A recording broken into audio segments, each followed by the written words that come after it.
Graça e paz, aqui quem fala com você é o seu irmão em Cristo Alex, tudo bem com vocês? Vamos dar continuidade à nossa série de estudo Vivendo Provérbios e hoje o nosso subtítulo é Sabedoria e Estilo.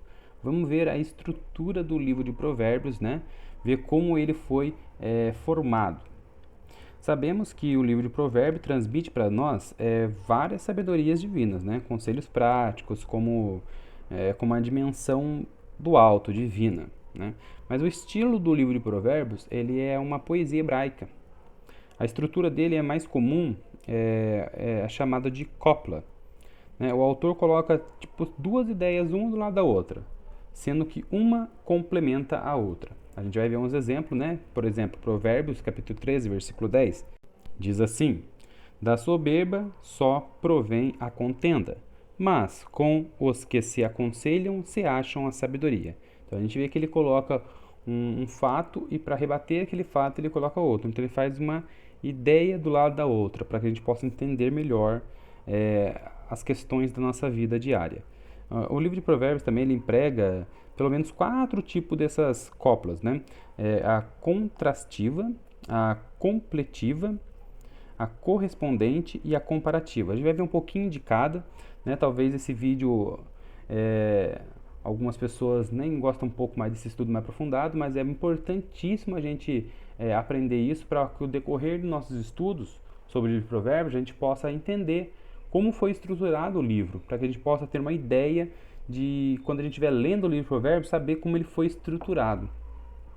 Então, vamos lá. A conjugação constrativa une uma declaração, mas conserva distante as duas ideias, né?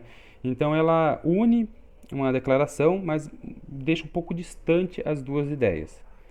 Cada declaração ser isolada é suficiente, mas junta as suas mensagens se torna mais profunda.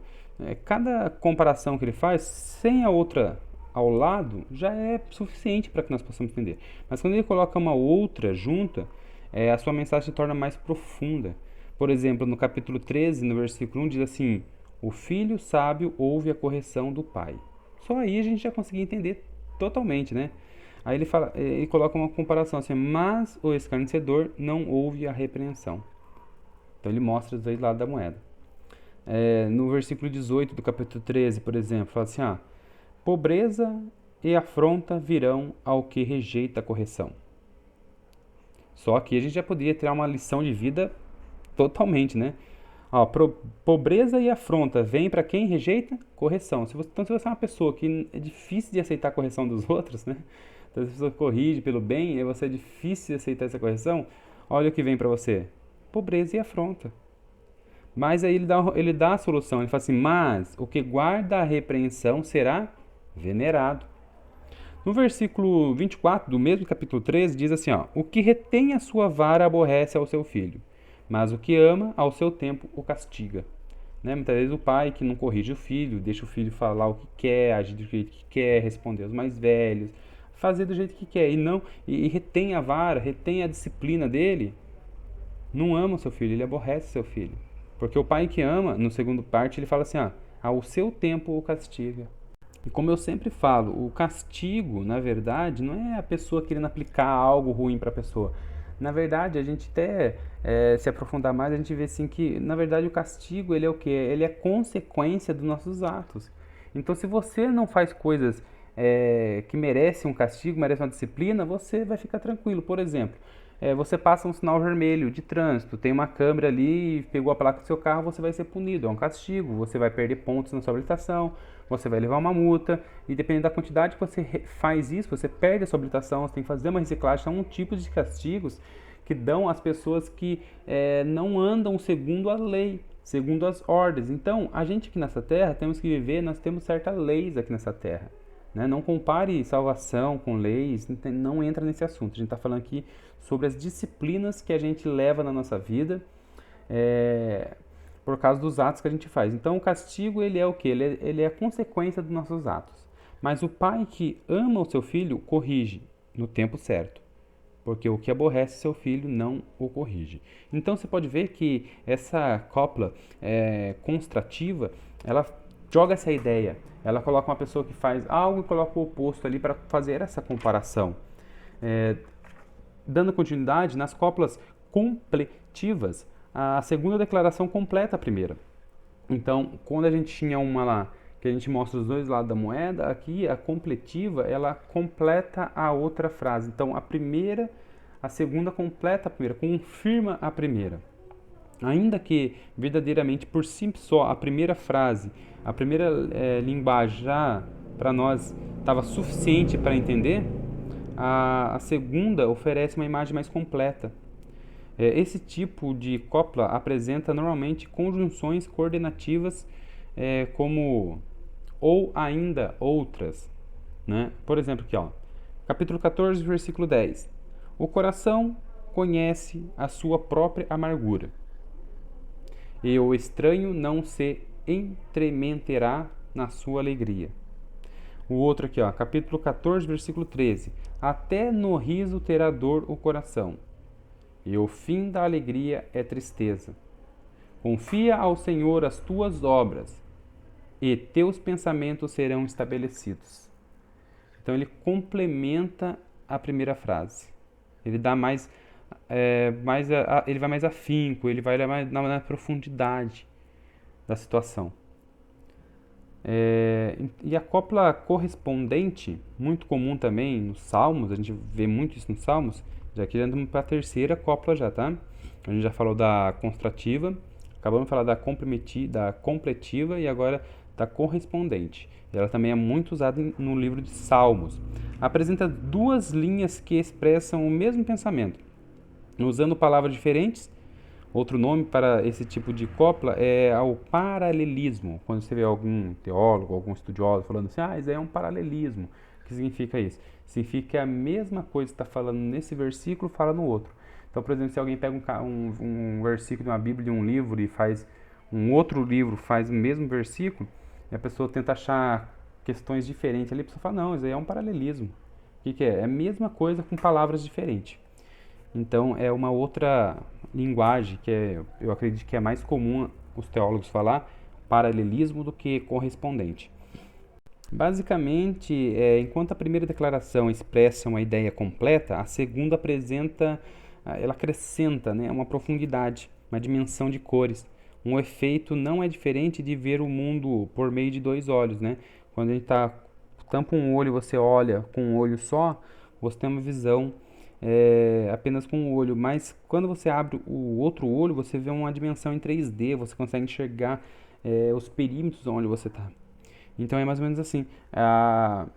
Essa correspondente, ela é assim, o primeiro verso, a primeira expressão já nos dá uma ideia muito boa, mas quando a segunda vem, ela amplia nosso pensamento. Por exemplo, no capítulo 9, no versículo 10, diz assim, o temor do Senhor é o princípio da sabedoria.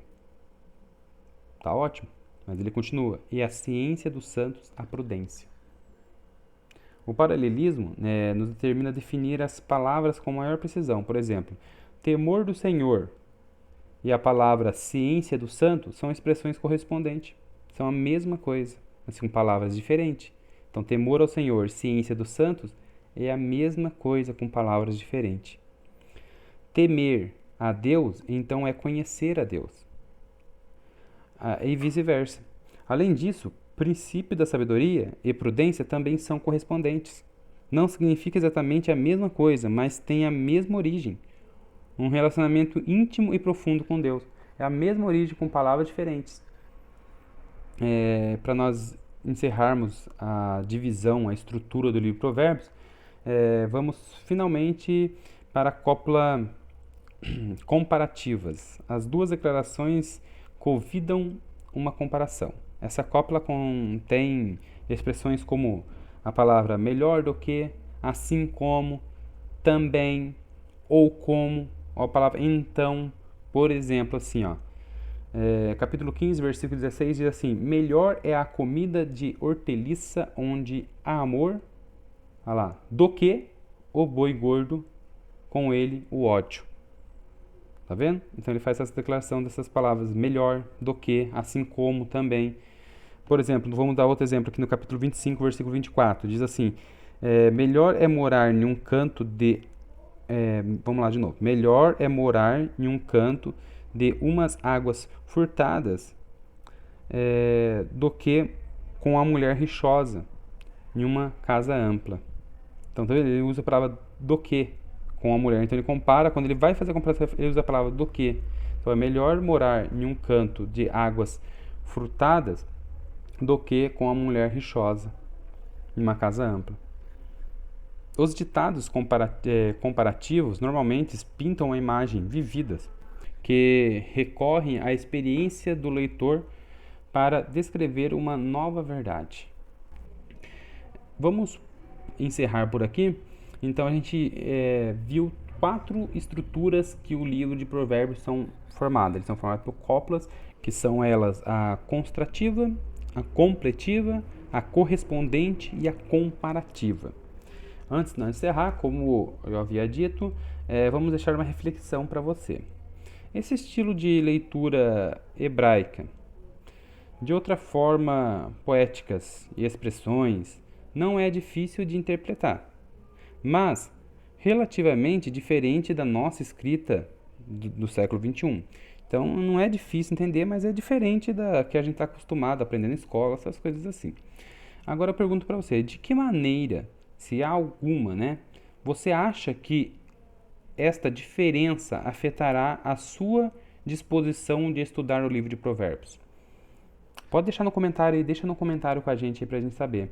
Se você acha que essa diferença entre a nossa linguagem de hoje e a linguagem hebraica, poesia hebraica, há alguma coisa que vai impedir você, afeta você de estudar o livro de Provérbios? Se você acha que não, você comenta aí no vídeo aí, não. Deus não vai dar força, eu vou estar orando. Agora você fala, não, irmão, tem uma palavra aqui, tem isso daqui que eu não entendo. Manda aí no comentário que a gente vai estar, antes de começar o próximo vídeo, na próxima aula, se assim o senhor permitir, a gente pega os comentários das pessoas que não entenderam alguns versículos, a gente vai lá, estuda e fala rapidinho no começo do próximo vídeo, explica para que a gente dê a entrada no outro vídeo. Responda também aí no comentário aí quão disposto você está para adquirir mais sabedoria. Porque se você já tem sabedoria, que o temor do Senhor é o princípio de sabedoria, lá também em Provérbios capítulo 1 ele fala o quê? Para os sábios ouvir e crescer em sabedoria. Então não importa o quanto você já é sábio, você ouvindo a palavra de Deus, você cresce em sabedoria, porque sempre temos coisas novas para aprender. Então eu peço a você que não quiser perder esses vídeos, se inscreva no canal, aí está escrito aí, inscreva-se embaixo, clica aí em cima, se você não estiver logado na sua conta, saia se você entrou pelo Facebook, se você entrou pelo WhatsApp, saia aí, entra no YouTube mesmo, coloca lá versículos da Bíblia, que é o nosso canal, coloca lá versículos da Bíblia, você pega o próprio link que está do WhatsApp, você clica em cima dele, depois você clica lá em YouTube, daí ele vai jogar você direto para o YouTube com a sua conta e você vai conseguir se inscrever no canal, você vai conseguir acionar os sininhos para que nos próximos vídeos chegue direto para você e você não perca nenhum dos nossos vídeos. Então agradeço desde já a vocês, continue orando para mim, para que a gente possa estar sempre crescendo em sabedoria, trazendo mais palavras abençoadas para a sua vida, para a minha vida, para que a gente possa crescer junto em sabedoria e conhecimento. Fiquem com Deus e até o próximo vídeo.